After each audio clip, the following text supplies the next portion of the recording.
वहां की स्त्रियां सुबह सुबह उठ करके दरवाजे पर झाड़ू लगाती हैं, लगा करके पानी डालती हैं, पानी डालकर रंगोली बनाती हैं, रंगोली बना करके और वो दीपक जलाती हैं। ओम महाराज, और इसके ये सब करने के बाद ना वो दधिमंथन शुरू कर देती है। और दधिमंथन भी ऐसा करती है ना, इतनी, वो आप लोग जानते हैं ना, वो मथानी पता है ना, अब तो इलेक्ट्रॉनिक वाला है सिस्टम।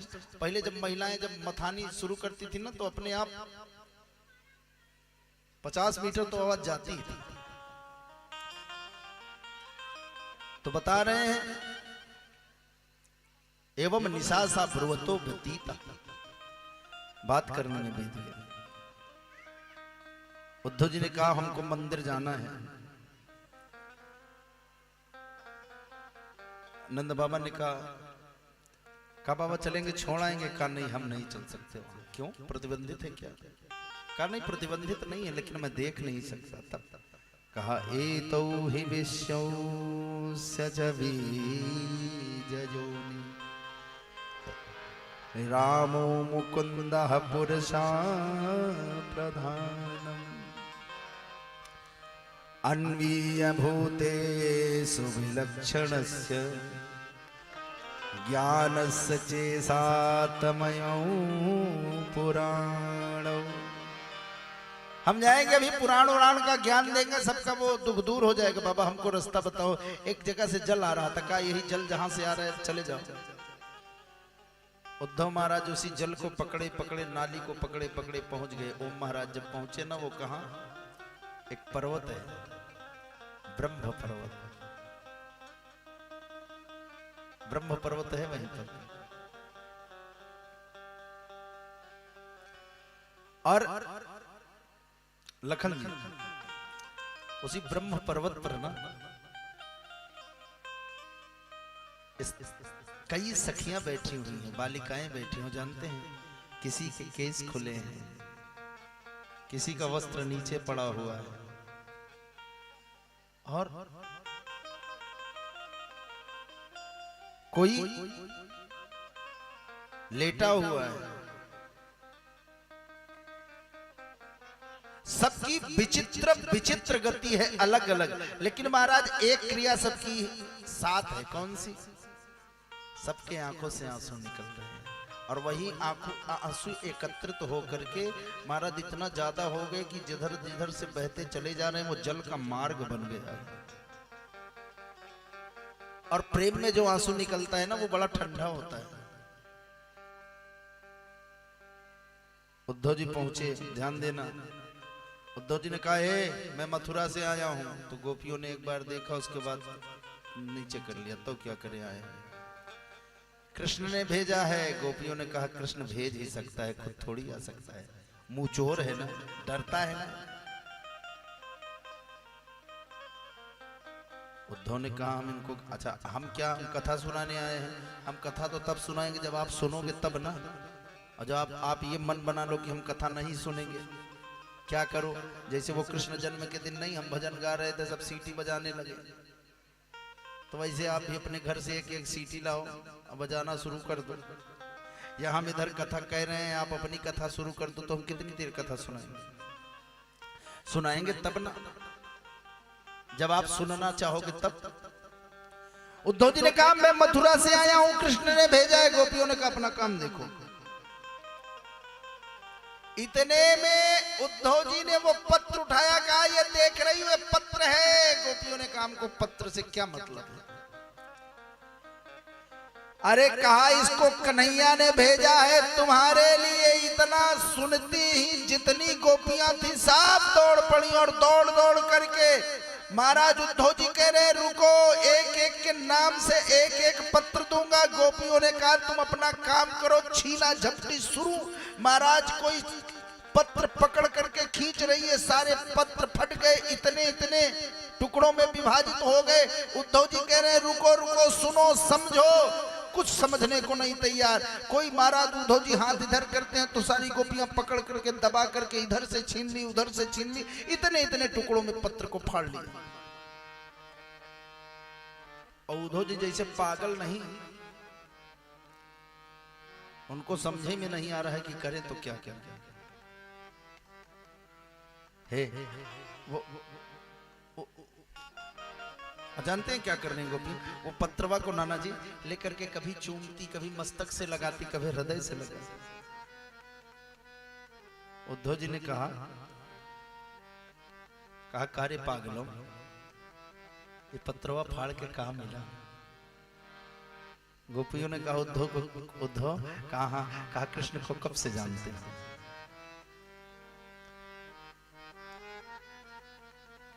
भैया हमारे नियमित श्रोता लक्ष्मी भैया वकील साहब के लिए एक बार ताली बजा दीजिए।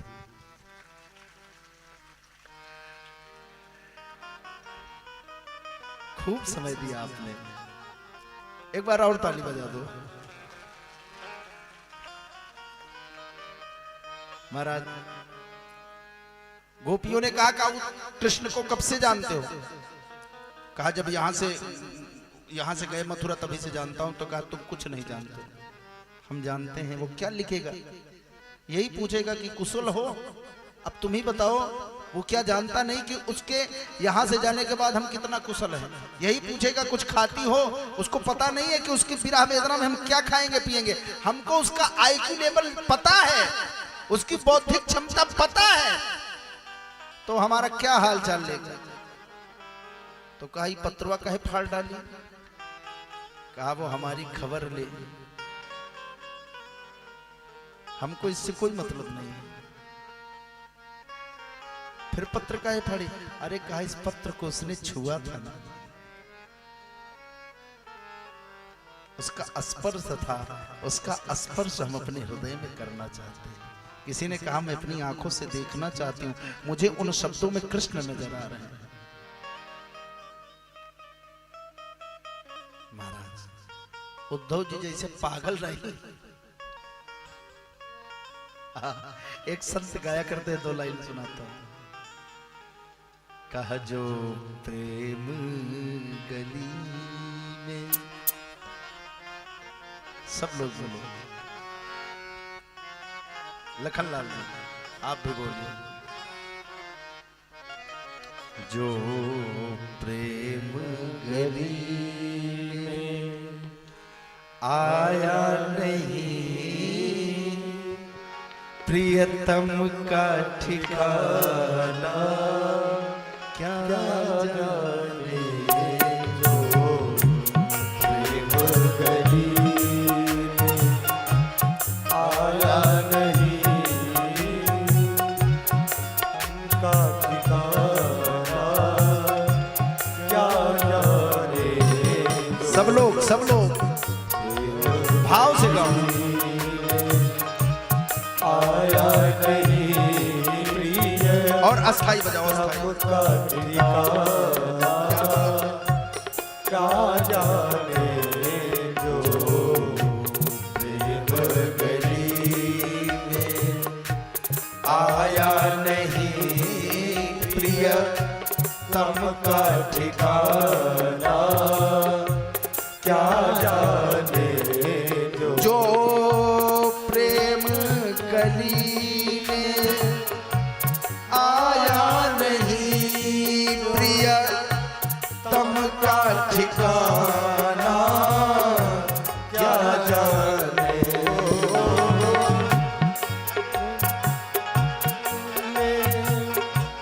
आया नहीं प्रिय तम का ठिकाना क्या जाने। जो प्रेम कभी किया ही नहीं, जो प्रेम कभी भी किया ही नहीं, हो प्रीत निभाना क्या जाने। जो प्रेम कभी भी किया ही नहीं, हो प्रेम निभाना क्या जाने।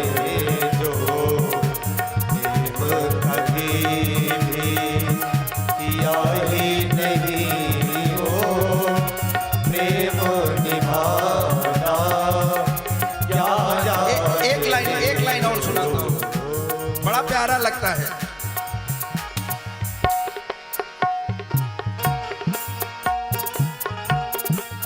एक लाइन और सुनाता हूं। अच्छा, प्रेम कहते किसे हैं? प्रेम किसे कहते हैं?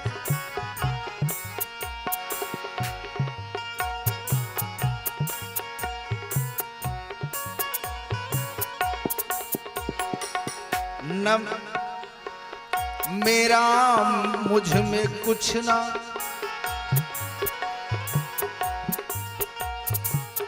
मेरा मुझ में कुछ ना, जो है बस तुम्हारा। मेरा मुझ में कुछ ना, जो है सब तुम्हारा। हूँ दुनिया से जीता मगर तुमसे हारा। हूँ दुनिया से जीता मगर तुमसे हारा। और ये बात बड़ी प्यारी है लक्ष्मी भैया। और क्या होता है?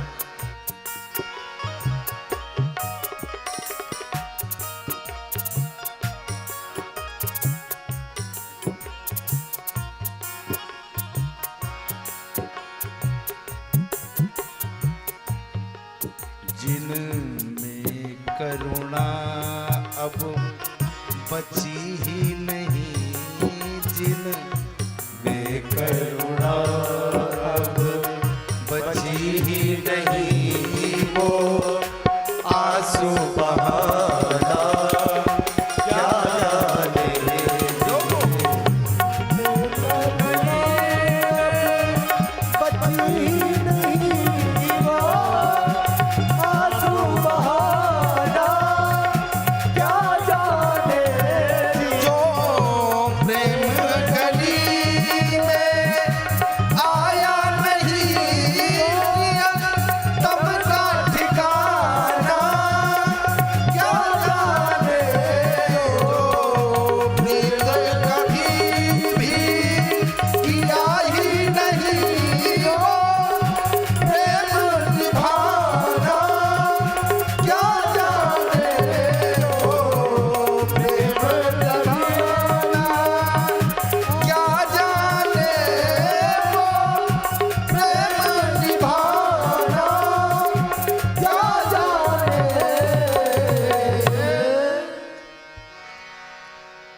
प्रेम बड़ा विशुद्ध शब्द है। अगर ये प्राप्त हो जाए तो जीवन धन्य हो जाता है। मगर बड़े दुख की बात है, आजकल इसका दुरुपयोग बड़ा हो रहा है। अब कालांतर पिछले कुछ दशकों से, और पहले ऐसा नहीं था, कुछ दशकों से हम देख रहे हैं कि जो हमारे युवान भाई बहन हैं, जो तरुणता को प्राप्त कर रहे हैं, आजकल समाज में देखने को बहुत मिल रहा है। वो अपने परिवार के विपरीत जा करके, जानते हैं, परिवार के विपरीत जाकर के यह कहेंगे कि हम शादी करेंगे तो इन्हीं से करेंगे। अच्छा, घर वाले पूछेंगे काहे, तो कहते हैं इनसे प्रेम बहुत करते हैं। व्यासपीठ से बताऊं, प्रेम नहीं करते, नौटंकी करते हैं, बेवकूफ बनाते हैं। एक बात हमेशा याद रखना, सब लोग, जो बच्चा और जो बच्ची, जिस माँ ने स्तनपान कराया, जिस पिता ने एक एक रुपए जोड़ करके उसको पढ़ना लिखना चलना सिखाया, जो उससे नहीं प्रेम कर सकता तो तुमसे कब तक करेगा साहब? 4 दिन की चांदनी है फिर अंधेरी रात। जो उन्हें धोखा सकता है, जिनके हाथ जन्म लिया, जिनके हाथ बचपन से वो रहा, जब उनके साथ वो घात कर सकता है तो तुम कल के आ रहे हो। जो अपने परिवार का नहीं हो सकता वो आपका कभी होने वाला नहीं है। प्रेम नहीं, नौटंकी है, ड्रामा है। मैं इसका कतई समर्थन नहीं करता हूं, यहां से कह रहा हूं, पूरे डिमडिम घोष कर रहा हूं, गलत है, गलत है, गलत है। जो काम बुजुर्गों का है वो काम उनको करने दो। जब आपके पास दांत नहीं थे तो आपको दूध की व्यवस्था थी, और जब दांत आए तो भोजन की व्यवस्था हो गई। तो महाराज जैसे जैसे अवस्था बढ़ेगी, जिस चीज की आवश्यकता होगी, ईश्वर ने सब विधान बना करके रखा है, वो मिलेगा। सोचो, मैं कभी कभी चूंकि समाज में रहता हूं, जब लोग माता पिता आकर के रोते हैं ना, तो मुझे ये लगता है कि हे भगवान, संतान हो ही ना। ऐसी संतान से बढ़िया है कि संतान ही ना रहे। महाराज जब घर में बालक या बालिका का जन्म होता है ना, तो पिता अपनी मूंछ को थोड़ा सा ऊपर करता है। आज हम एक पावधान आगे चले गए, क्या हो गए, हम पिता बन गए। लेकिन जब बच्चे इस प्रकार का कुकृत्य करते हैं ना, पिता एक एक रुपए मजदूरी कर लेगा, रिक्शा चला लेगा, दूसरे का महाराज बोरा ढोलेगा, पलरा ढोलेगा, लेकिन हमेशा दिमाग में यही रखेगा कि मैं अपनी बिटिया की शादी ऐसे घर में करूंगा कि बिल्कुल रानी बन करके रहेगी। और वही बिटिया महाराज जिस दिन उस पिता की मूंछ को नीचे करती है ना, वो जिंदा नहीं रहता, जीते जीते मर जाता है। हत्यारिन हो तुमने एक हंसते हुए जीव को गला घोट करके समाप्त कर दिया, उसमें प्राण नहीं रह जाते। मैं व्यासपीठ से कहता हूं, ये संदेश है मेरा। और एक चीज और बता दूं, जीवन में कभी खुश भी नहीं रहते। जैसे जैसे माता पिता तड़पेंगे ना, परमात्मा से रहा नहीं जाता। महाराज और ऐसे लोग न घर के रहते हैं ना घाट के रहते हैं। प्रेम ये थोड़ी है। राधा और कृष्ण कितनी दूरी है जानते हो? मथुरा और बरसाने की दूरी लक्ष्मी भैया बहुत ज्यादा नहीं है। प्रेम करना दूसरी बात है। प्रेम का मतलब विशुद्धता, प्रेम का मतलब ये नहीं है। प्रेम, हमको नाना जी से प्रेम है। प्रेम का मतलब होता है कि आपका प्रेमी किसी तरीके उदास न रह पाए, हमेशा उसके मुख पर प्रसन्नता बनी रहे। आपके द्वारा किसी को तकलीफ नहीं होनी चाहिए। प्रेम का मतलब यह नहीं कि अपने स्वार्थ के लिए दो दो परिवारों की जिंदगी को बर्बाद कर दो, तबाह कर दो। ये प्रेम नहीं है, ये दिखावा है, नाटक है, नौटंकी। और एक बात और कह रहा हूं, मैं सबको कहता हूं, चाहे लड़का हो चाहे लड़की हो, आज आधुनिक युग आ गया है, बड़ा परिवर्तन हो गया है। माँ बाप का परम कर्तव्य बनता है कि बच्चों की निगरानी अच्छे तरीके से करें। यह जरूर जानकारी ले कि उसके मित्र कैसे हैं, क्योंकि कुछ समझाने और बताने की आवश्यकता नहीं है कि समाज में कैसे कैसे किस किस प्रकार के लोग हैं। यह धर्म का मंच है। अपने बच्चे को जैसे कंप्यूटर सिखाते हैं, पढ़ना सिखाते हैं, वैसे जबरदस्ती अपने बच्चे को बचपन से 2-4 मिनट पूजा करना भी सिखाओ। क्यों? जिसके घर में संस्कार रहेगा उसका परिवार कभी बिगड़ने वाला नहीं है। और संस्कार अगर नहीं रहेगा महाराज, धने के चक्कर में पड़े रहोगे, सब बर्बाद हो जाएगा। राधिका ने सीधे बता दिया। अब यहां से वार्ता शुरू होती है। बताने लगे कौन? उद्धव जी समझाने लगे। अरे कहा तुम जानती हो वो जिसके तुम चक्कर में पड़ी हो वो ब्रह्म है। उनके चक्कर में मत पड़ो। फिर क्या? कहा भगवान का भजन करो। भगवान का भजन करने से क्या होगा? कहा सुख मिलेगा। सुख से क्या होगा? कहा शांति मिलेगी। कहा शांति मिलेगी ना। कहा तो कहा जानते हो उद्धव जी मेरे